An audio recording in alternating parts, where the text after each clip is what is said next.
yesterday. How could he be with 40-mile-per-hour gusts?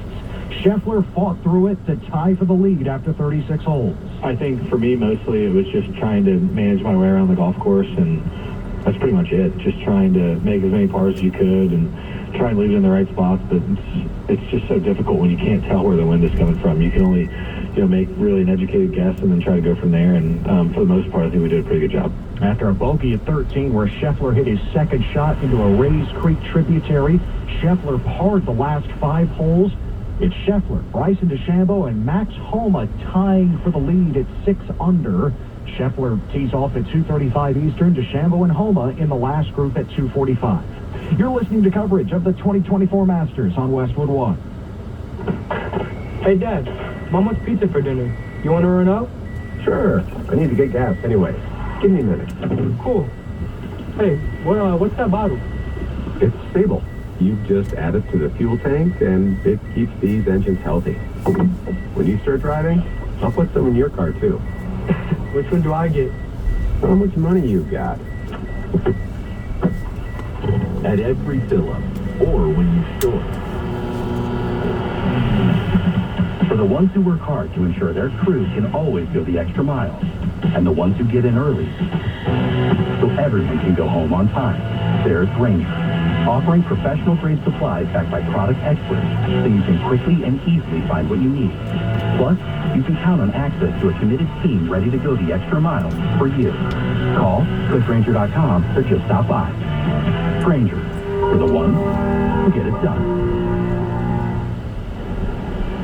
Tiger Woods tees off in a half hour after making the cut for a Masters record 24th consecutive start.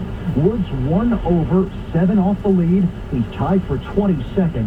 36 of the last 37 Masters champions have come from within the top 10 after 2 rounds. The only player to come from outside the top 10 at that point, Charles Schwartzel in 2011. Let's check the leaderboard, sponsored by Staybill. At every fill-up or when you store, start with Staybill. Visit Staybill.com for more information. Homa, DeChambeau, and Scheffler on top at 6 under. Nikolai Højgaard from Denmark, 4 under par, 2 back. Højgaard will play with Scheffler. Cameron Davis, Colin Morikawa, 3 under, 3 back. On the course, Rory McIlroy is +1 today through 6. He's 5 over for the tournament. John Rahm, last year's champion, sits at +6. He's 1 over for the round through 7 holes. From Augusta, I'm Ted Emmerich, Westwood One Sports. Every Bloomberg radio show. This is Bloomberg Surveillance. You're listening to Bloomberg Business Week. Every Bloomberg podcast. Welcome to the Odd Lots podcast. This is The Big Take. Every Bloomberg News headline. Now to a Bloomberg News exclusive. Historic moves in the Treasury market. Catch every moment of Bloomberg Radio inside your car. This is a joy. The new Bloomberg Business app, now featuring Apple CarPlay and Android Auto. Downloaded free in the Apple App Store or on Google Play. Bloomberg Radio. Context changes everything. This is a Bloomberg Money Minute. It's tough out there for many would-be home buyers. Bloomberg personal finance reporter Paulina Cachero says first-timers are really in a tough spot. It's harder for them to get into the housing market, especially if they don't have something else to tap into. So they're the ones still being hurt by higher rates and higher home prices. Glen is CEO of the online real estate broker Redfin. He tells Bloomberg TV that the American dream remains out of reach for many young people. There are so many Gen Z folks, millennial folks, really, who are coming of age, wanting to buy a house. They're 31, they're 32, they're 33. They're ready to have children and get a place of their own, and yet they can't afford it. Kelman says homes costing less than $500,000 are also frequent targets of investors. That's where investor activity is extreme. That's where supply is low. You see an all-time high in the number of investors buying properties just because the market favors the cash buyers so strongly. Gina Cervetti, Bloomberg Radio. Now, a sports update on Bloomberg 1130. Today's round 3 at the Masters. Scotty Scheffler and 2 others start the day at 6 under. A day-night doubleheader for the Yankees and Guardians in Cleveland. The Mets host the Kansas City Royals. The Rangers and Islanders skate at the Garden. The Devils take on the Flyers in Philadelphia. And former Yankees left-hander Prince Peterson has died at the age of 82. He pitched 90 complete games during an 11-year career. That's the Bloomberg Sports Update. I'm Joel Stern. Bloomberg Audio Studios. Podcasts, radio, news. This is the Podcast Spotlight Hour on Bloomberg Radio.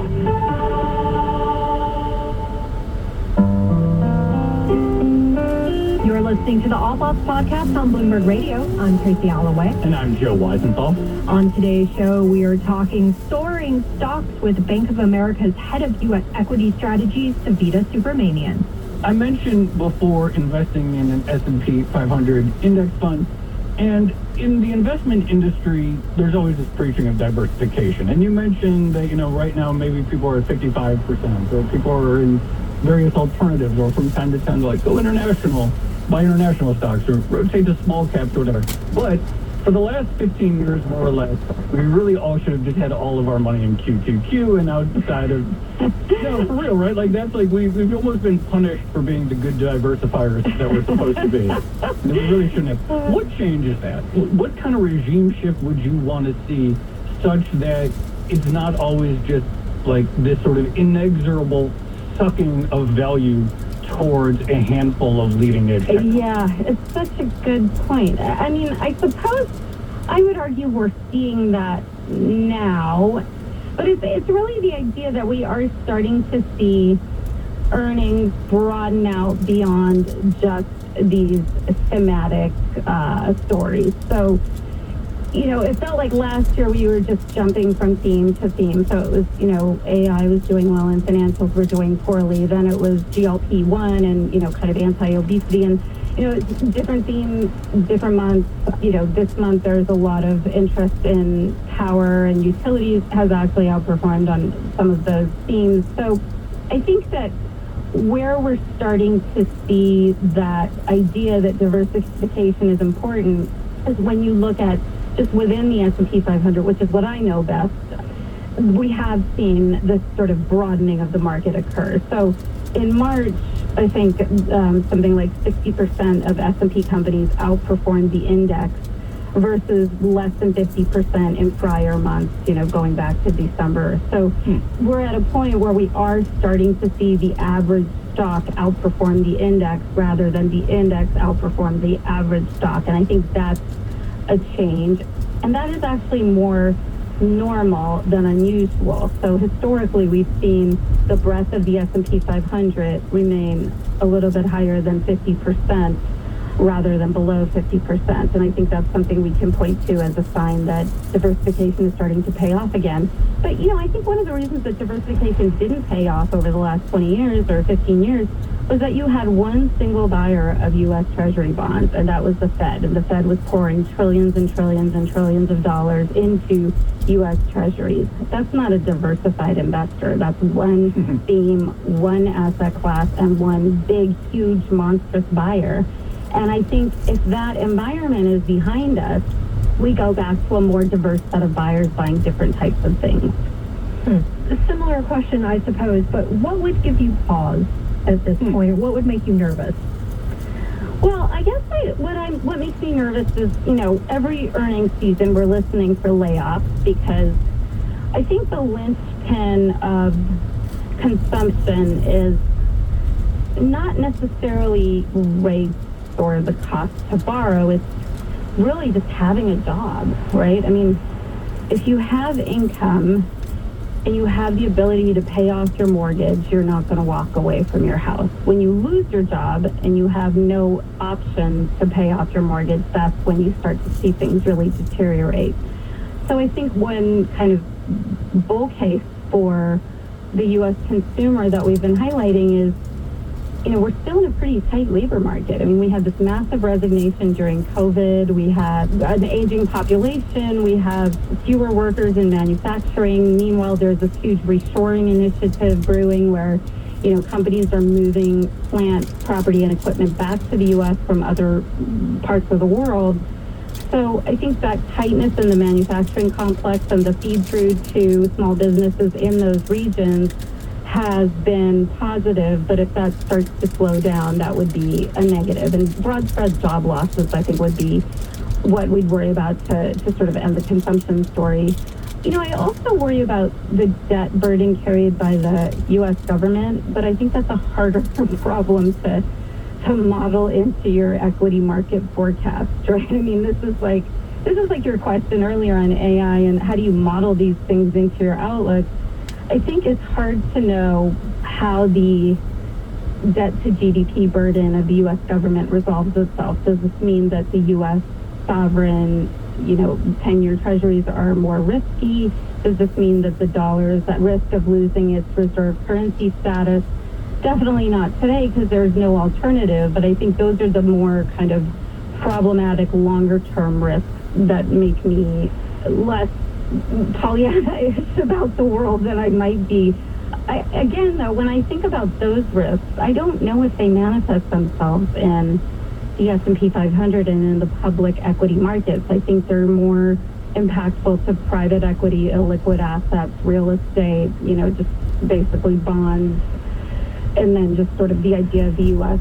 as a high-quality sovereign, I think is the other kind of part of this that is harder to really fathom at this point. You mentioned the companies cutting costs, layoffs, and changing their cash management.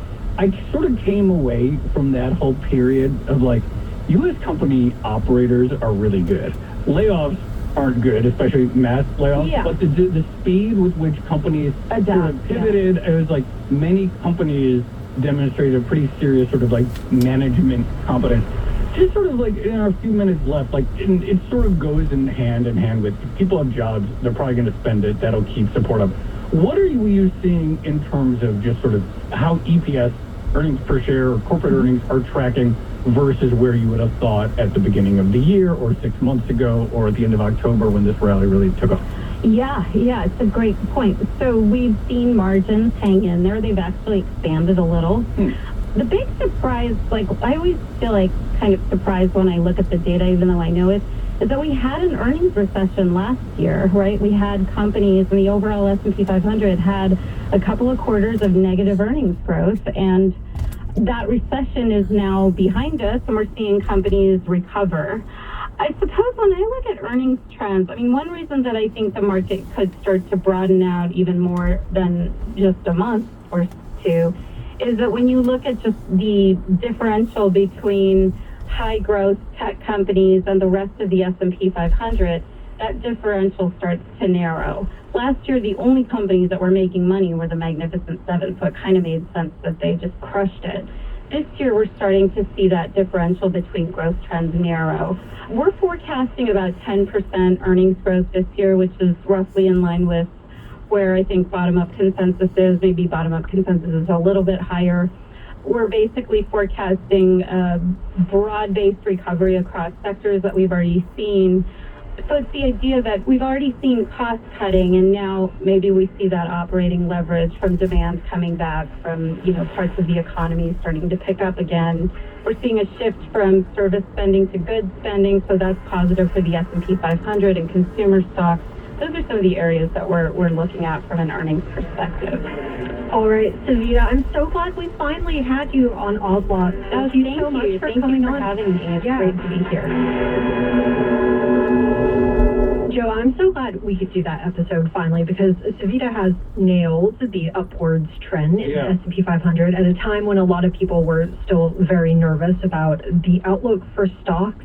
The one thing that had me thinking, and I think we spoke about this before, but like the one recession path that I kind of worry about is the idea of lofty EPS expectations kind of coming back to haunt the market in the sense that companies had pricing power in recent years. They raised their prices. That helped pad margins. But if inflation is starting to go down, or if consumers are starting to push back, or if there is pressure on household balance sheets or whatever, then maybe one of the levers they pull is on the job front. And then we get layoffs, and then we see consumer power start to go down, and then we see profit margins start to go down, and that would be bad. I'm not saying we're there yet, but that's the one kind of path that I worry about. Totally. That makes a ton of sense to me. And also just this idea that, there's this on the surface puzzle, why haven't stocks affected by higher rates? Yeah. Well, rates are high because demand is strong and the economy continues to grow at a robust clip. And if people continue to have jobs, they'll continue to spend. And if they continue to spend, then earnings hold up, and then you don't necessarily need those higher rates.